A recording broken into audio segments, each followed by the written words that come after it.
Hey everyone, how are you all? I am much better, thank you. 2 पूरे हफ्तों के बाद में आज क्लास लेकर के आपके सामने आए हैं. Since I was missing from the scene in 2 weeks तक because of my hairline fracture, which is recovering very well now. You can see me standing.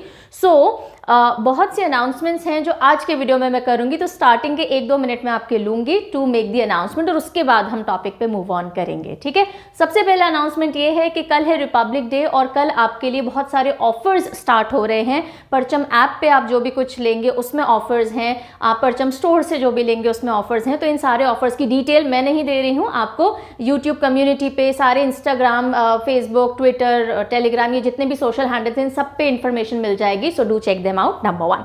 Number 2, you people know SSC general awareness का course launch हो चुका है. Since I had not recorded video इस पूरे 2 हफ्ते, इसलिए I am telling you again कि SSC GA course में क्या क्या है. History, polity, geography, economics, science and static GK, एक बहुत बड़ा एरिया जो स्टैटिक जीके का एसएससी के लिए इंपॉर्टेंट होता है. ये सारा एक कोर्स है जिसमें of course even I am taking lectures, बाकी फैकल्टीज भी लेक्चर्स ले रही हैं और ये आपको परचम ऐप से मिल जाएगा. Very good.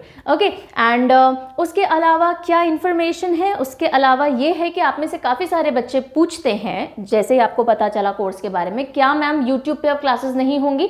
यूट्यूब पे क्लासेस होती रहेंगी. जो हमारा कमिटमेंट है टू ऑल ऑफ दोज जो कोर्स बाय नहीं कर सकते या नहीं करना चाहते, तो यूट्यूब पे क्लासेस चलेंगी. एक डिफरेंस बस ये रहता है, यूट्यूब की एक लिमिटेशन होती है कि अपने शेड्यूल के हिसाब से ही क्लास आ सकती है. जैसे हफ्ते की 2 ही क्लास अगर ऋचा मैम को लेनी है तो वो 2 ही ले सकती हैं, राइट. लेकिन ऐप के ऊपर ये हो सकता है कि बहुत सारी क्लासेस बना करके डाली जा सकती है so that you can access it early, right. बाकी यहाँ पढ़ाई की क्वालिटी बिल्कुल डिस्टर्ब नहीं होगी. जो टॉपिक हम पढ़ेंगे डिटेल में ढंग से पढ़ेंगे. सो ये डिफ्रेंसिएशन नहीं होगा कि कंटेंट वेरी हो रहा हो, लेकिन ऑफकोर्स कब आ रही है क्लास, कब मिल रहा है कंटेंट, ये सारी चीज़ें वेरी होती हैं. तो जो खरीद सकते हैं या खरीदना चाहते हैं वो बाय कर सकते हैं कोर्सेज. अभी एसएससी से शुरुआत की, धीरे धीरे और भी एग्जामिनेशन के लेके आएंगे, because of course you people only keep on demanding. Yes, और होना भी चाहिए. एक पैकेज में अगर आप पढ़ सकते हैं तो पढ़ लीजिए.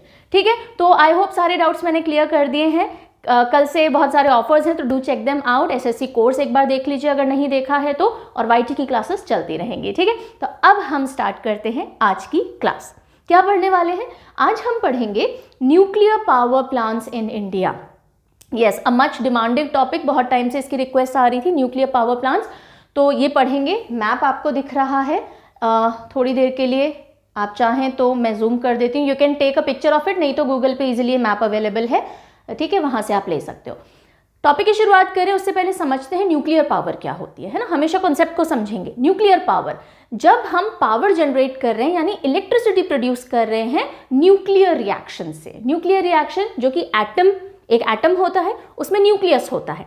उस न्यूक्लियस के अंदर जब हम रिएक्शंस प्रोड्यूस करते हैं और तब पावर जनरेट होती है, उसकी मदद से इलेक्ट्रिसिटी प्रोड्यूस करते हैं, उसको न्यूक्लियर पावर कहते हैं. नाउ ये रिएक्शंस क्या हर एलिमेंट में हम कर देते हैं? नहीं. कुछ एलिमेंट्स होते हैं जो न्यूक्लियर पावर के लिए इस्तेमाल किए जाते हैं. 2 सबसे इंपॉर्टेंट एलिमेंट्स जो वर्ल्ड वाइड यूज होते हैं, वो पहला है यूरेनियम 235 आइसोटोप, ओके, और दूसरा है प्लूटोनियम. यूरेनियम, प्लूटोनियम, आप ये दोनों याद रखेंगे. ये पीपीटी में नहीं लिखा हुआ है, I am just telling you. तो just in case it is ever asked, so एक तो यूरेनियम आपने सुना ही होगा, इसका भी 235 आइसोटोप, 233 आइसोटोप भी होता है. और एक है plutonium.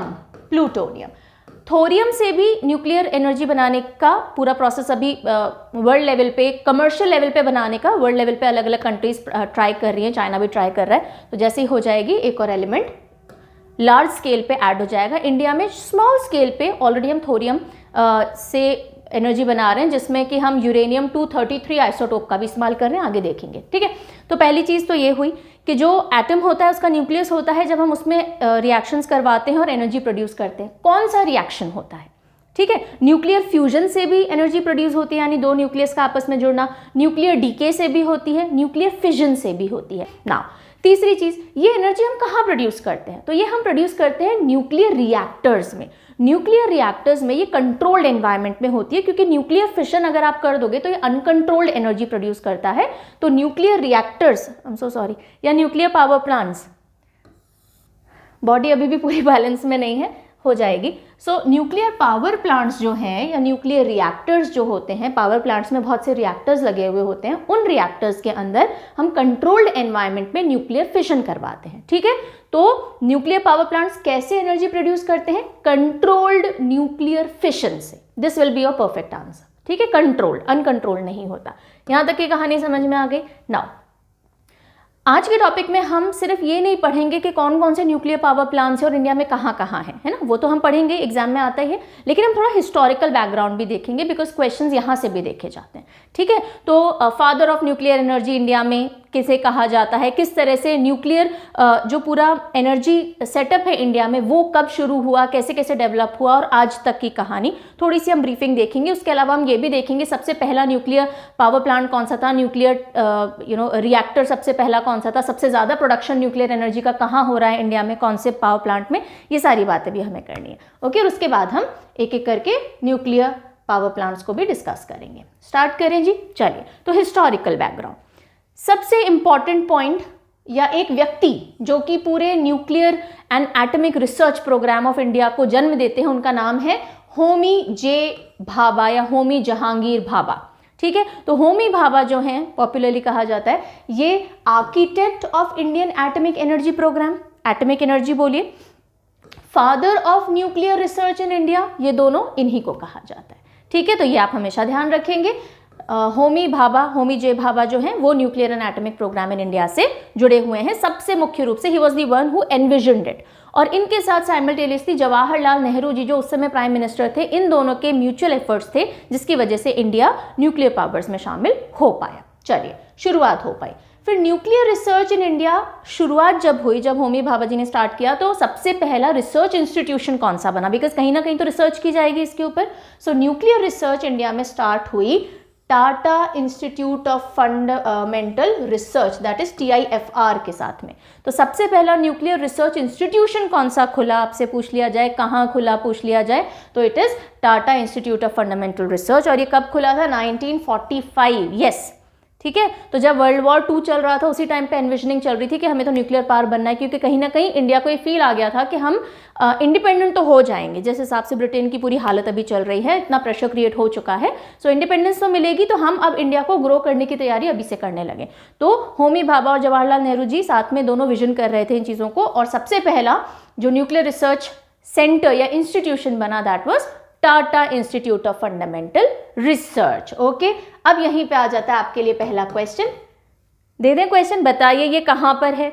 Tata institute of fundamental research open जो हुआ, प्लेस आप मुझे बताएंगे कहां पे ये स्टार्ट हुआ, ठीक है। चलिए आगे बढ़ते हैं।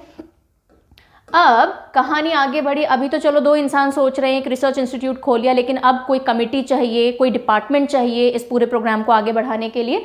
सो अप्रैल 1948 में, ओके, आज़ादी के थोड़े ही ऑलमोस्ट कुछ महीनों बाद में एटॉमिक एनर्जी एक्ट लागू किया जाता है, पास किया जाता है। और 10 अगस्त 1948 को, कुछ महीने बाद, एटॉमिक एनर्जी कमीशन बना दिया जाता है। कमीशन जिसमें कुछ लोग बैठेंगे जो सारी चीज़ें प्लान करेंगे, बनाएंगे, सुपरवाइज करेंगे, एग्जीक्यूट करवाएंगे, है ना। तो पूरी एक कमीशन बनाई जाती है, इंडियन एटॉमिक एनर्जी कमीशन, और इसको डाला जाता है ministry of natural resources and scientific research के अंडर में। तो पहले किसमें आई थी ये कमीशन? इस पर्टिकुलर मिनिस्ट्री के अंडर में आती थी। आज की तारीख में ये कमीशन इस मिनिस्ट्री के अंडर में नहीं है। अब हमारी खुद की एक अलग एटॉमिक जो एनर्जी कमीशन है वो डिपार्टमेंट ऑफ एटॉमिक एनर्जी के अंडर में आती है। एक एक करके देखते हैं, ठीक है। तो यहाँ तक की बात समझ में आई। फिर डिपार्टमेंट ऑफ एटॉमिक एनर्जी बनाया गया, एक पूरा डिपार्टमेंट बनाया गया। अभी तो सिर्फ कमीशन बनाई गई थी, कमीशन में कुछ लोग होते हैं, अब एक पूरा डिपार्टमेंट क्रिएट किया गया, डिपार्टमेंट ऑफ एटॉमिक एनर्जी 1954 में। और ये किसके अंडर में आया ये डिपार्टमेंट? ये डायरेक्टली प्राइम मिनिस्टर के अंडर में आया। और उस टाइम जवाहरलाल नेहरू जी थे, और तब से जो भी प्राइम मिनिस्टर होता है उनके अंडर में, डायरेक्ट अंडर में आता है डिपार्टमेंट ऑफ एटॉमिक एनर्जी। जैसे अभी की बात करें तो नरेंद्र मोदी जी जो प्रधानमंत्री उनके अंडर में आता है, ठीक है। मार्च 1, 1958 को ये जो इंडियन एटॉमिक एनर्जी कमीशन था, इसका नाम चेंज करके एटॉमिक एनर्जी कमीशन AEC रख दिया गया, और इसको डिपार्टमेंट ऑफ एटॉमिक एनर्जी के अंडर में डाल दिया गया। ये थोड़ा सा हिस्टोरिकल बैकग्राउंड था। तो जब शुरुआत हुई तो जवाहरलाल नेहरू और होमी भाभा 2 व्यक्ति थे जो कि मेन पिलर्स के तौर पे काम कर रहे थे इस पूरे मिशन के ऊपर। चलिए अब हम आते हैं कुछ facts very important from examination. सबसे पहला फर्स्ट एक्सपेरिमेंटल न्यूक्लियर रिएक्टर, ऐसा न्यूक्लियर रिएक्टर जिसमें हम एक्सपेरिमेंट करेंगे कि न्यूक्लियर पावर बना पा रहे हैं या नहीं पा रहे हैं, जिसे आप रिसर्च रिएक्टर के नाम से भी कई जगहों पे देखते हो। ठीक है, तो पहला रिसर्च रिएक्टर, यहाँ पे कमर्शियल एनर्जी प्रोड्यूस नहीं हो रही है, सिर्फ रिसर्च हो रही है कि एनर्जी प्रोड्यूस हो पा रही है नहीं हो पा रही है। ठीक है, तो पहला एक्सपेरिमेंटल न्यूक्लियर रिएक्टर कौन सा था? अप्सरा। ठीक है, आपको कई जगह दो नाम पढ़ने को मिलेंगे जब आप गूगल भी करोगे, because a lot of you study from Google also. तो कई जगहों पे आपको अप्सरा दिखेगा, कई जगहों पे आपको तारा एटॉमिक रिसर्च या पावर प्लांट जो है वो देखने को मिलेगा। तो दोनों का मैं डिफरेंस अभी आपको बता दूंगी। ठीक है, अप्सरा क्या था? अप्सरा पहला एक्सपेरिमेंटल न्यूक्लियर रिएक्टर था। वेरी इंपॉर्टेंट वर्ड है ये, एक्सपेरिमेंट करके देख रहे थे कि पावर बना पा रहे हैं या नहीं बना पा रहे हैं। ठीक है, और ये कहाँ किया गया? Trombay campus of Bhabha atomic research centre, BARC, right. और ये कहाँ है? मुंबई के अंदर, महाराष्ट्र के अंदर।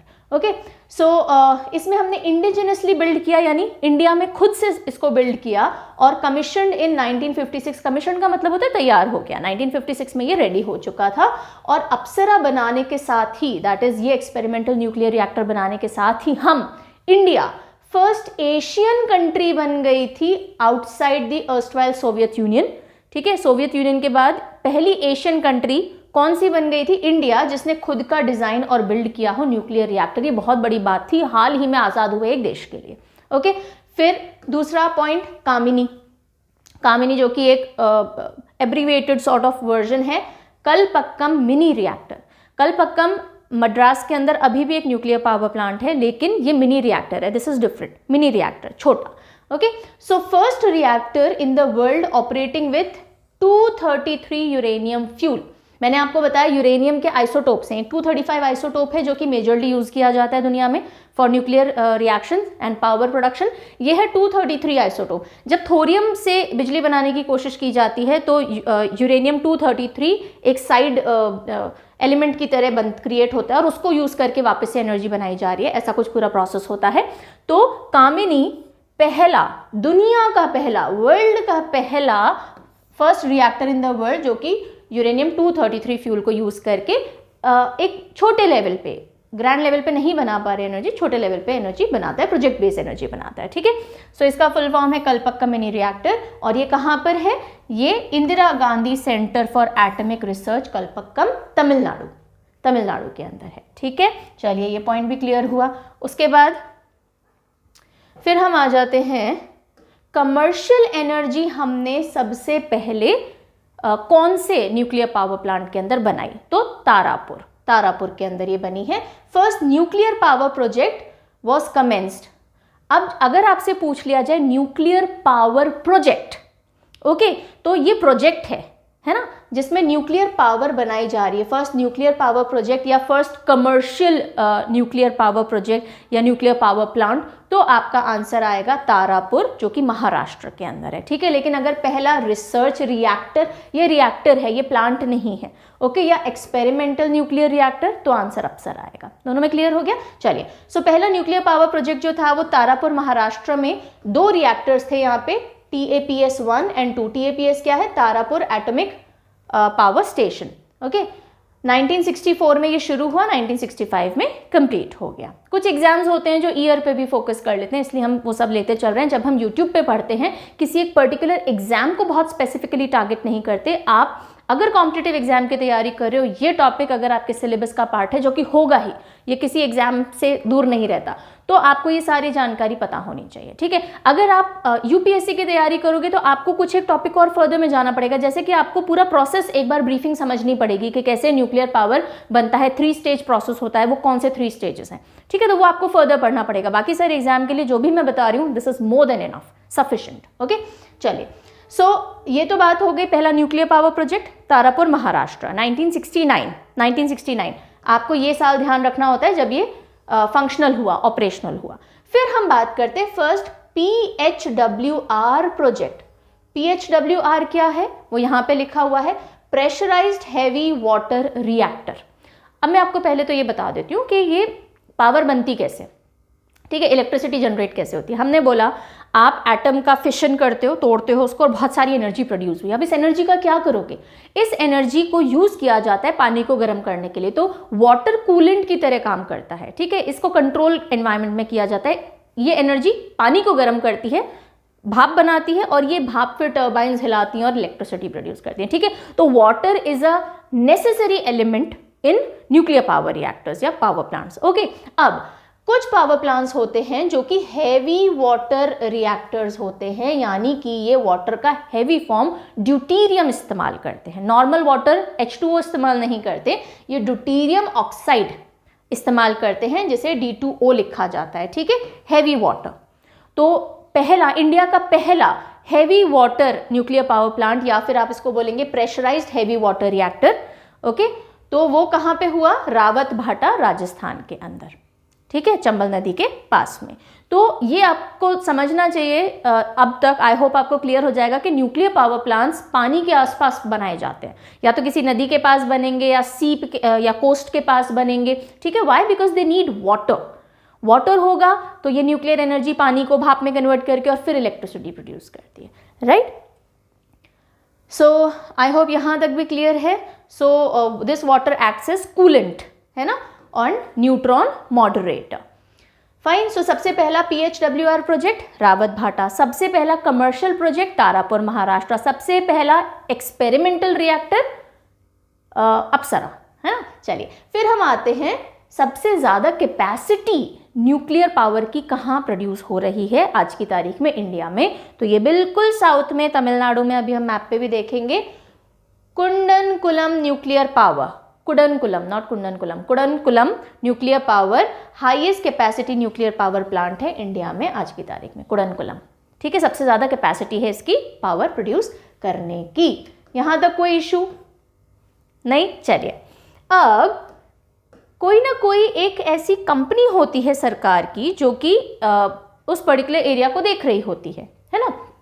तो अगर हम न्यूक्लियर पावर की बात करें, which is that government organization, government company, है ना, whole sole entity of the government which is looking into it, nuclear power corporation of India limited, NPCIL। ठीक है, सो NPCIL है फुल्ली गवर्नमेंट ओन कंपनी, सरकारी कंपनी है और department of atomic energy के अंडर में ये आती है। और ये सारी, it is responsible for generation of nuclear power for electricity. Nuclear power और इस्तेमाल में भी ली जा सकती है, वेपन्स के तौर पे भी इस्तेमाल की जा सकती है। अगर आप अनकंट्रोल मैनर में उसको यूज़ करोगे और कंट्रोल करोगे इलेक्ट्रिसिटी, तो हम सिर्फ इलेक्ट्रिसिटी के लिए यूज़ करते हैं। न्यूक्लियर वेपन्स जो बनते हैं वो भी सेम इलेक्ट्रिक जो न्यूक्लियर फिशन है उसी प्रिंसिपल पे काम करती है। जो हमने पोखरण में परमाणु परीक्षण किया था वो भी न्यूक्लियर एनर्जी है, राइट? लेकिन जब आप इसको कंट्रोल्ड वे में इस्तेमाल करते हो इलेक्ट्रिसिटी प्रोडक्शन के लिए, so this is nuclear power for electricity, है ना। और ये जो NPCIL है ये इस एरिया में न्यूक्लियर पावर के इस्तेमाल से रिलेटेड कंपनी है।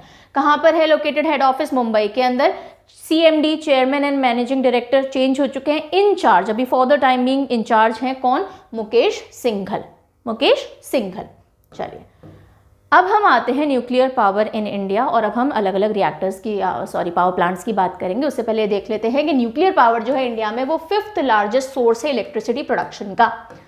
ठीक है, 5th लार्जेस्ट। सबसे पहला अभी भी कोल है, फिर गैस है, हाइड्रो इलेक्ट्रिसिटी है, विंड पावर है और फिर न्यूक्लियर पावर आता है। और अब जो अलग अलग तरीके से कोशिश की जा रही है, बहुत सारे स्टेप्स लिए जा रहे हैं। COP26 वगैरह में भी इसकी बात हुई थी, कॉन्फ्रेंस ऑफ पार्टीज में। UN लेवल पे भी हो रही है, इंडिया लेवल पे भी हो रही है, इंटरनेशनल सोलर अलायंस भी है जैसे। तो रीन्यूएबल सोर्सेज ऑफ एनर्जी की तरफ मूव करने की कोशिश की जा रही है ताकि कोल का जो यूटिलाइजेशन हो रहा है अभी सबसे ज़्यादा एनर्जी प्रोडक्शन में, उसको रिड्यूस किया जा सके। ओके, एनीवेज, सो अभी के लिए आप ध्यान रखेंगे 5th largest source of electricity India में कौन सा है? न्यूक्लियर पावर है। इंडिया में टोटल 7 न्यूक्लियर पावर प्लांट्स हैं ऑपरेशनल। अभी अनाउंस हुआ था दिसंबर के अंदर कि हरियाणा में भी एक और ऑपरेशनल किया जाएगा बहुत जल्दी, बाय 2024 आई थिंक ऑपरेशनल हो जाएगा। सो हम बात कर रहे हैं 7 nuclear plants as on date in operation जो चल रहे हैं, न्यूक्लियर पावर बना रहे हैं। और इनमें कितने न्यूक्लियर रिएक्टर्स हैं ये आप मुझे बताएंगे। आपका क्वेश्चन नंबर 2 आ गया। How many operational nuclear reactors are there in India? समझ गए, एक न्यूक्लियर पावर प्लांट है, उसमें जैसे ईंट के भट्टे समझ लो, बिल्कुल सिंपल सा एग्जांपल देती हूँ। एक बहुत सारा बड़ा एरिया है और उसमें 2 ईंट के भट्टे हैं या चिमनी बोलते हैं, है ना। और वहाँ पे प्रोड्यूस हो रही है ईंट, तो ईंट के चिमनी या जो भट्टे हम बोलते हैं आम भाषा में, वो कितने? 2 हैं, उनकी यूनिट 2 हैं, लेकिन प्लांट 1 है। इसी तरह से यहाँ समझिएगा, प्लांट 1 है, अब उसमें रिएक्टर्स 2, 3, 4, 5, 6, 7 हो सकते हैं, राइट। सो रिएक्टर्स कितने हैं? That you will be telling me 7 nuclear plants तो है। ओके, जैसे यहाँ देख लो, ये पूरा एक प्लांट है और यहाँ पे ये 2 रिएक्टर्स आपको दिख रहे हैं। This is reactor number 1 and this is reactor number 2। Okay, तो how many reactors are there, you will be telling me. coming over to let me just correct it a bit.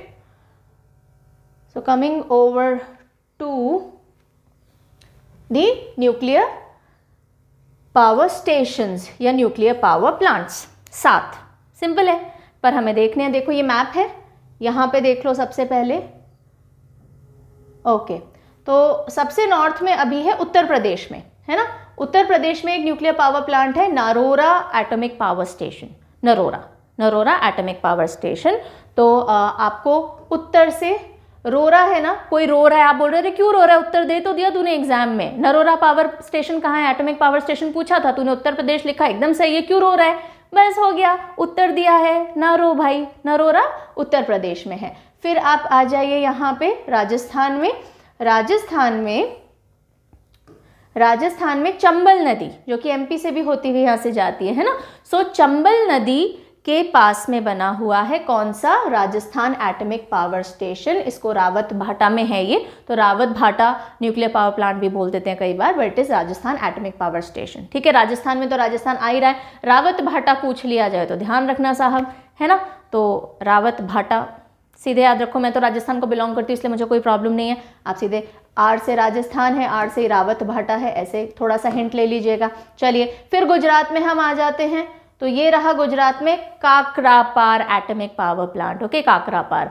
सो खाखरा होता है गुजरात में, तो काकरापार गुजरात का हो गया, है ना। फिर महाराष्ट्र का भी बता ही देते हैं। चलिए, अभी हमने पढ़ाई था तारापुर, राइट, तो ये रहा महाराष्ट्र का Tarapur atomic power station, Tarapur. So तारे सितारे जो ग्लैमर और स्टार्स हैं वो सब इधर ही, और वैसे भी याद रहना चाहिए आपको, बिकॉज सबसे पहला कमर्शियल प्लांट यही था, तारापुर। ओके, तो यहाँ तक का पहले एक बार हम देख लेते हैं। So Narora atomic power station, NAPS, Narora UP के अंदर है। कौन सी नदी के किनारे होगा, कौन सी नदी होगी, गंगा, ठीक है जी। फिर हम आते हैं काकरापार, काकरापार गुजरात में सूरत के पास है, और तापी नदी रिवर्स ध्यान है जब मैंने पढ़ाई थी, ठीक है। तो तापी नदी के किनारे यहाँ पर ये है। रिवर्स इंपॉर्टेंट है, अगर एग्जामिनर थोड़ा आपसे घुमा के सवाल पूछना चाहेगा तो पूछ लेगा। आई एम सो सॉरी, यहाँ पे ना ये थोड़ा मुझे ओवरलैप हो रहा है तो सही करना पड़ेगा। Okay, it is fine now. तो हम आ रहे हैं Rajasthan atomic power station, RAPS, RAPS, Rawat Bhata Rajasthan में। ये राणा प्रताप सागर डैम चंबल नदी के प्रॉक्सिमिटी में बना हुआ है, ठीक है।